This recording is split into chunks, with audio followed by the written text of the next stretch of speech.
किरमिराठारे block स्तरीय विज्ञान प्रदर्शनी स्कूल मानकर थिबा शक्ति क्लब द्वारा किरमिरा उच्च विद्यालय अनुष्ठित हो जाइछि।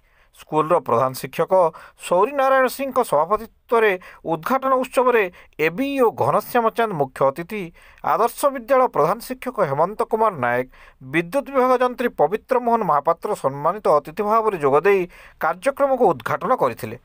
धरणीय विकास पई जलवायु परिवेश जीवनशैली को आधार करी ब्लॉकर 7टी स्कूल यथा किरमिरा, बंदपाली, भालुपत्रा, सुलाही, भौरा, अड्डा पंचायत, बागडी हाईस्कूल मानकर छात्र छात्री मानकर 12टी प्रकल्प प्रदर्शन करा जायतिला। एथिरे किरमिरा हाईस्कूल प्रथम और द्वितीय, बंदपाली तृतीय स्थान पाइथिले।